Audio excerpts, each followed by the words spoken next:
how do you feel like Yeah, he's doing? Progressing? I think he's doing okay. I think he gets a little bit better every day, and I think that's something you can't hurry. It's just one of those things that everybody gets eventually, and we're hopeful he's going to be available for this weekend, but we probably won't know until tomorrow if he can go out there and run.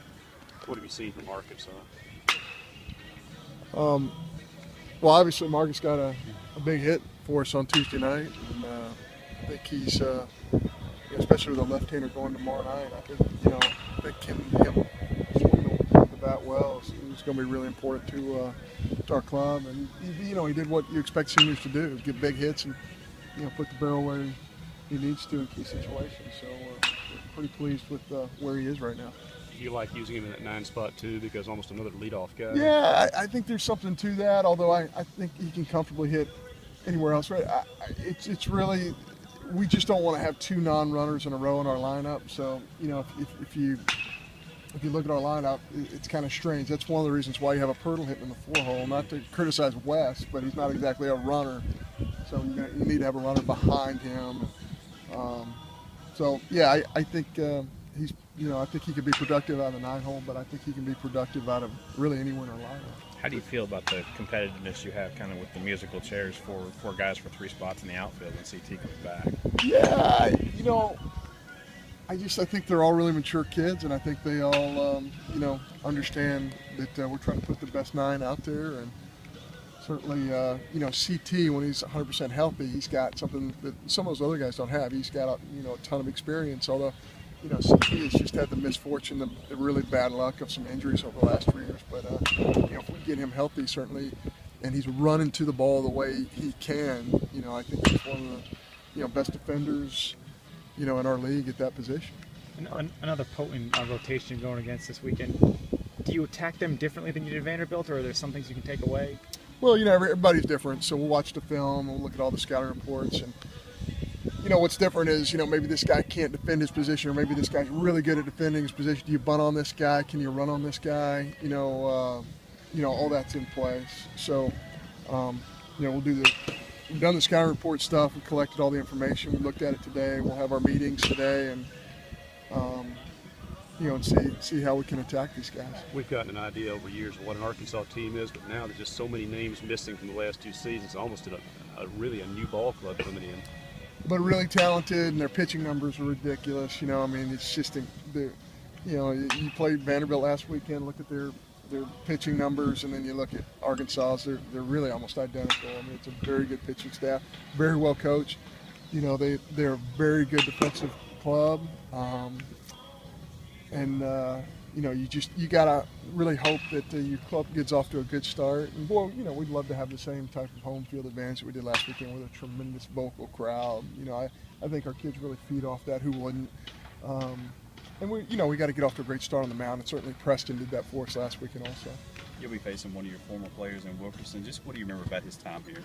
Yeah, he's a football guy here, and we remember meeting with him, and he wanted to make the move to play baseball. I remember him being a great athlete, just not a great baseball player yet. He needed to go get some at bats and kind of figure out the game a little bit.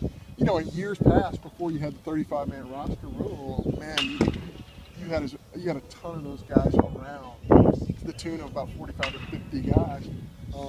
When I was playing, and now it's so hard to do that. But yeah, I've seen him play on TV, and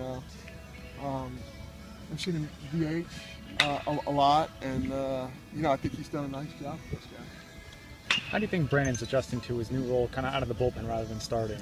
I think his posture, his body language, I think it's been phenomenal. I think he's really adhered to that. Butch has really worked hard to kind of rebuild him, recreate him a little bit with a little more two-seam, a little more sink, a little less velocity, a little bit more a pitch to location. And I think his last 2 times out have been really promising. I've said all along that he's really close, and I think he's even closer now that you watch his last 2 outings. And for Lindgren, same thing. He seems to love that role coming out of the bullpen. Y'all talked about it before. Y'all wanted to get him in there, get a left-hander to get you a couple innings. He's done just that. Yeah, I don't think Lindgren's close. I think he's there. I think it takes a lot to stay there, but certainly my goodness, I don't think he's had a poor outing in terms of his stuff, this year. So it's a real luxury to have a guy like Lindgren in our bullpen. He's just grown up so much and really understands his role and what he can do for our club. When you look at your report, Sean, is Jake hitting the ball hard and he's getting barrel like you want him to, or is he kind of doing more fly ball and scuffling a little bit right Yeah, in our ballpark, line drives look like fly balls, because it's just the nature of this yard. But I think, anytime you get in hard contact, I think Jake's, again, an inch here or there, I can't count how many rockets he's hit to second base and to the first baseman. So he hits balls hard on the ground and then he gets out. And then he hits a line drive in an outfield and he gets out. Everybody goes through that. You just hope they don't change their swing because, it's a good productive swing that's hitting the ball hard to begin with. So there's a lot in our game that you can't control. And I think, that's one of them. You can't control where defenders are and if you get out or not. So I'm really pleased with where Jake has been. I thought Tuesday night, he swung about very, very well.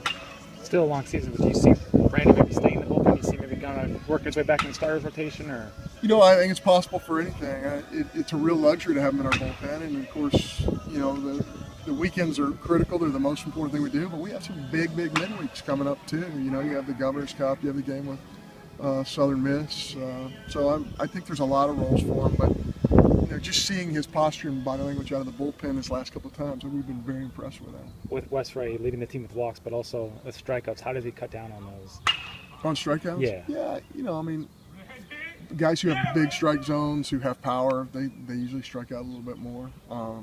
But I think he's very capable of getting one of those rolls to where he's getting on base a ton. He's not swinging and missing as much. And that's the thing about Wes.